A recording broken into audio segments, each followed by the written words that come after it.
notre naissance, mais que le Seigneur nous accorde. Ce matin, nous continuons avec le même texte biblique, Matthieu chapitre 5, verset 6. Jésus était en train d'enseigner à ses disciples sur la montagne, et il est en train d'enseigner sur les béatitudes, et particulièrement aussi sur le royaume de Dieu. Il est écrit: heureux ceux qui ont faim et soif de la justice, car ils seront rassasiés. Alléluia. Et nous avons rappelé que dans ce texte, il y a trois choses. Première chose, c'est le fait que le Seigneur dise heureux. La deuxième chose, il dit ceux qui ont faim et soif de la justice. Et la troisième chose, le Seigneur dit car ils seront rassasiés. Et là, nous voyons deux promesses. La promesse du bonheur, la promesse de l'abondance, mais aussi les sujets qui auront droit à cette promesse. Les sujets, les personnes qui sont concernées pour recevoir le bonheur, pour être heureux. Les personnes qui sont concernées pour être heureuses. Les personnes qui sont concernées pour être rassasiées, ce sont ceux ou celles qui ont faim et soif de la justice. Donc la condition pour vivre le bonheur, pour vivre vraiment l'abondance, pour que tu sois en paix, pour que tu avances, pour que tu prospères, il faut d'abord avoir ou manifester la soif, la faim et la soif vraiment de la justice de Dieu. Est-ce qu'on peut acclamer le Seigneur? Ils ont dit que la justice de Dieu, c'est la volonté de Dieu. La justice de Dieu, c'est ce qui est agréable, c'est ce qui est juste, c'est ce que Dieu aime. Donc, pour que nous vivions la bénédiction de Dieu telle que Dieu nous l'a promise par Abraham, Dieu nous attend à pratiquer, Dieu nous attend à manifester, à avoir faim et soif de la justice. Et la faim veut dire le désir, la faim veut dire le plaisir. Dieu veut voir dans notre cœur le désir de faire ce que Dieu aime. Dieu veut voir dans notre cœur le plaisir, la joie de faire ce qui est agréable au Seigneur. Et voilà donc tous les jours de ta vie, Dieu t'attend là. Est-ce que quand tu marches, est-ce que quand tu parles, dans ton cœur, il y a la soif, il y a la faim de faire ce qui est juste, de faire ce que Dieu aime? Voilà ce que Dieu nous enseigne dans ce texte qui nous rappelle que si nous, dans notre cœur, nous avons la soif et la faim de faire ce qui est juste devant Dieu, alors, chers frères et sœurs, le bonheur est garanti et aussi l'abondance est garantie. Dieu, pour nous bénir, il n'a pas besoin de faire des grimaces, il n'a pas besoin de nous faire attendre. Si nous obéissons à la voix de Dieu, si nous faisons ce qui est correct, si nous faisons ce qui est juste, frères et sœurs, la bénédiction va te suivre. Où que tu te trouveras, que tu sois dans les champs, que tu sois dans la ville, la bénédiction va te suivre. Et il dit même que ta corbeille sera bénie, ton épargne sera bénie, tout ce qui t'appartient sera béni. Est-ce qu'on peut acclamer le Seigneur? Et nous étions en train de nous attarder sur le mot heureux. Nous avons vu que heureux veut dire ce qui est favorable. Heureux veut dire aussi ce qui est avantageux. Donc, par rapport à notre ancienne vie, à cause du péché d'Adam et Ève, nous tous nous sommes nés dans le péché, nous avons des faiblesses, quelquefois on se fâche, quelquefois on manifeste des mauvaises choses dans notre cœur, quelquefois tu te comportes mal. Ça c'est l'ancienne vie d'Adam. Mais maintenant que tu as reçu Jésus-Christ, le signe que tu pratiques ce qui est juste, c'est de vivre comme Christ. La nouvelle nature, la nouvelle identité, le deuxième Adam, c'est Jésus-Christ. Et en Jésus-Christ, on vit par la foi, on vit en pratiquant ce qui est juste et ce qui est de la volonté du Père. Voilà donc tous les jours de notre vie, quand tu te réveilles, quand tu te lèves, quand tu marches, n'oublie pas de dire Seigneur, apprends-moi à faire ta volonté. Ce matin-là, tu t'es levé, mais il faut prier. Seigneur, toute cette journée, donne-moi de faire ta volonté. Donne-moi de faire ce qui est bien. Donne-moi de faire ce qui est juste. Devant toute personne que je veux rencontrer, devant mes voisins, dans la parcelle, dans la famille, les appels téléphoniques que je veux recevoir, que je sache faire du bien en pensée, en parole et en action. Est-ce qu'on peut acclamer le Seigneur? Donc, Dieu nous a créés pour pratiquer ce qui est juste. Que ce soit sur le plan naturel, que ce soit sur le plan spirituel, Dieu nous a créés pour faire ce qui est juste. Parce que Dieu savait que le diable, Satan, un ange s'était rebellé avec d'autres anges parce qu'ils voulaient se comporter mal. Ils voulaient défier Dieu. Ils voulaient vraiment être égal à Dieu. Voilà, donc Dieu nous a créés pour que même les démons, Satan, voient que quelqu'un qui a été pris de la poussière de la terre est en train de rendre ce qui est juste, de faire ce qui est juste. Combien, toi qui étais un ange, qui était auprès du Seigneur, toi qui étais un ange, qui était au ciel, mais tu n'as pas pu vraiment obéir à Dieu. Mais regarde, la poussière de la terre en qui on a placé le souffle est en train d'obéir à Dieu. Alléluia. C'est pourquoi le diable est contre les hommes. Que tu sois bon ou méchant, comment quelle soit ta nature, le diable est contre. Parce que nous avons été créés à l'image de Dieu, nous avons été créés pour la gloire de Dieu. Donc à travers notre vie sur la terre, à travers notre marche, la gloire de Dieu se manifeste. Et le diable est contre cela. C'est pourquoi il t'attaque. Mais comment vaincre le diable? Il faut pratiquer ce qui est juste aux yeux de Dieu. Est-ce qu'on peut acclamer le Seigneur? Heureux veut dire ce qui est avantageux. Heureux veut dire la supériorité. Heureux veut dire le succès, le déçu. Heureux veut dire vraiment la victoire. Donc Dieu nous a sauvés en Jésus-Christ pour que nous quittions la position d'esclaves. Il nous a sauvés en Jésus-Christ pour que tout ce que tu vivais de mal, de mauvais, de souffrance là, ça quitte et que tu entres dans le bonheur. Alléluia.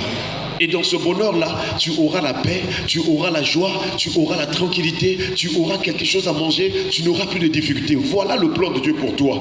Et c'est pourquoi il a permis d'abord que Israël aussi se retrouve en Égypte. Israël était dans la souffrance en Égypte.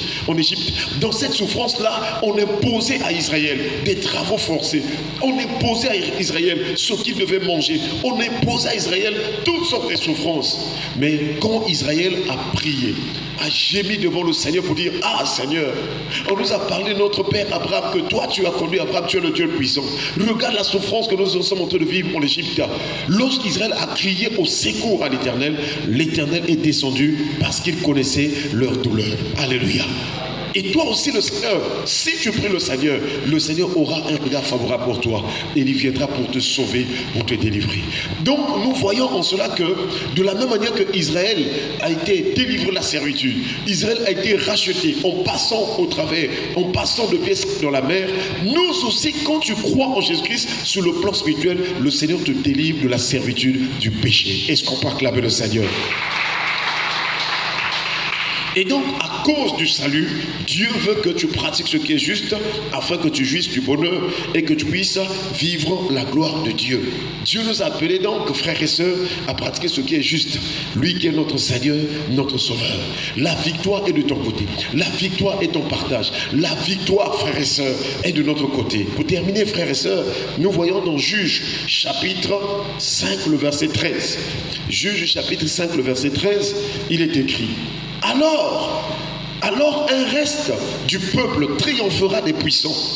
L'Éternel me donna la victoire sur les héros. Est-ce qu'on peut acclamer le Seigneur? Dieu montre que Israël, par rapport à la promesse, devait être comme le sable de la mer.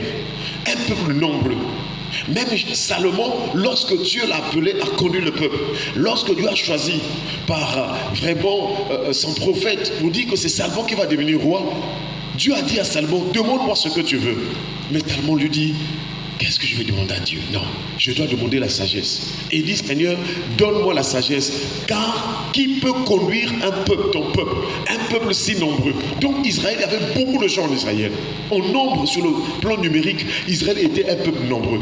Comment il fallait conduire Israël? Il fallait la sagesse. Parce que là où il y a beaucoup de gens, il y a beaucoup de problèmes. Mais nous voyons que tout ce monde d'Israël ne sont pas rentrés de la terre promise. Frères et sœurs, beaucoup de gens viendront. C'est ce que Matthieu nous rappelle. Il y a beaucoup d'appelés, mais il y a peu d'élus. Alléluia. Toi et moi, nous devons pratiquer ce qui est juste pour que nous soyons comptés parmi les élus. Comptés parmi ceux qui ont été élus de Dieu. Parce que l'élection, c'est un mystère. L'élection ne regarde pas que toi, tu as fait le mal ou bien le bien. Dans Romains chapitre 9, quand Dieu explique la souveraineté de Dieu, comment est-ce que Dieu choisit l'un et il laisse l'autre. Ça, c'est l'élection de Dieu, c'est un mystère. Parce qu'elle dit que pendant que les enfants étaient encore dans le sein maternel, les enfants étaient encore dans le ventre de Rebecca, les enfants n'avaient fait ni bien ni mal. Mais Dieu dit, l'aîné sera assujetti au plus petit. Est-ce qu'on peut acclamer le Seigneur?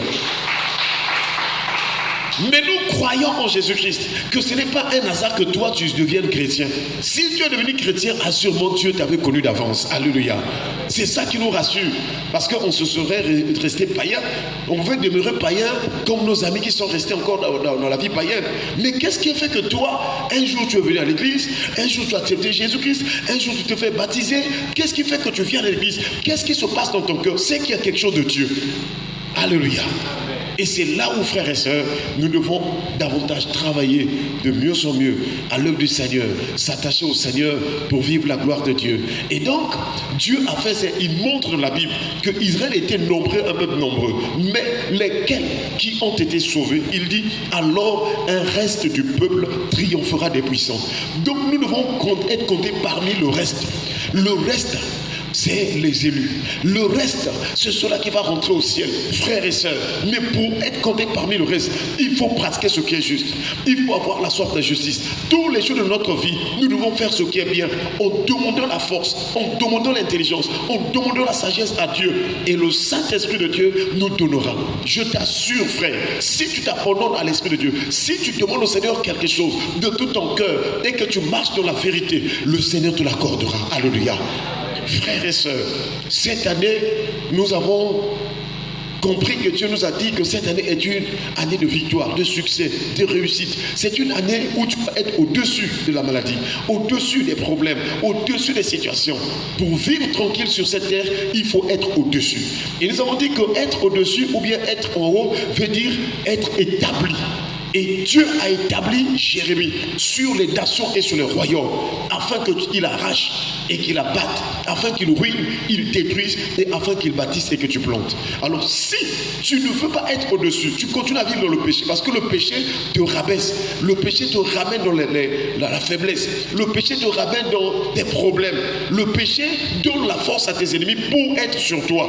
Or, si tu abandonnes le péché et tu pratiques ce qui est juste, l'Esprit de Dieu t'élève au-dessus de tes ennemis. Est-ce qu'on peut acclamer le Seigneur?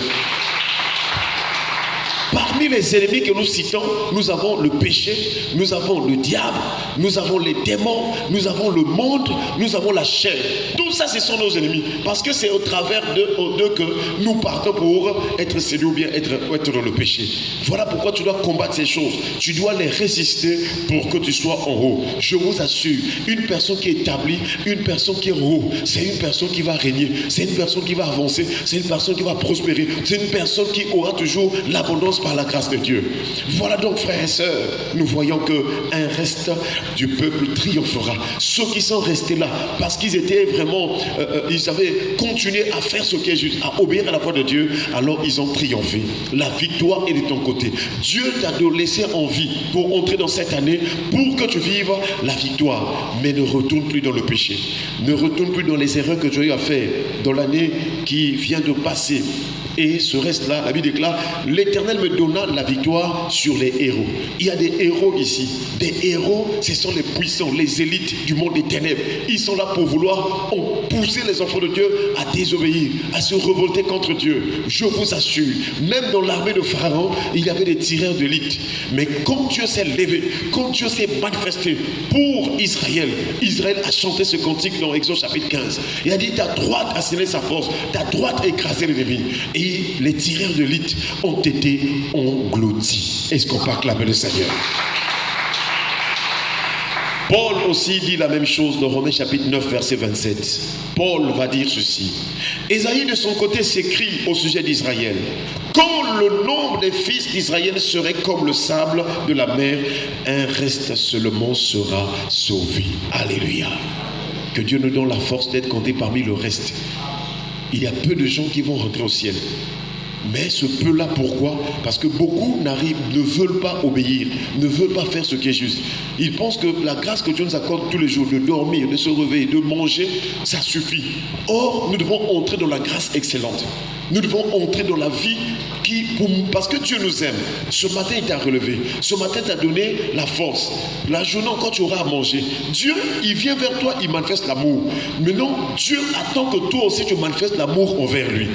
Or, l'amour envers Dieu, c'est pratiquer ce qui est juste. C'est obéir à sa parole, c'est faire ce que Dieu te commande.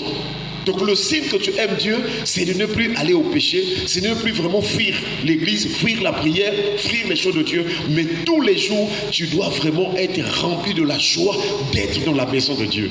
Jacob, dans Genèse chapitre 28, il a dit, lorsque Dieu l'a visité, lui a parlé dans le songe, il a dit, c'est ici la maison de Dieu, c'est ici la porte des cieux. Ça veut dire que la soif de la justice, c'est la soif de la présence de Dieu. Que tu sois au travail, que tu sois dans un bus, dans ton cœur, Seigneur, alléluia. Quiconque invoquera le nom du Seigneur sera comment? Sauvé. Donc dans ton cœur, Seigneur Jésus, dans tes faiblesses, dans tes manquements, dans tout ce que tu as fait, Seigneur Jésus. Est-ce qu'on peut acclamer le Seigneur? Baissons les têtes dans la prière, nous allons remercier le Seigneur pour sa parole, pour la vie qu'il nous a donnée dans cette parole. Et nous prions le Seigneur au nom de Jésus. Te rendons grâce au Père Céleste. Merci pour ta parole, Père de gloire.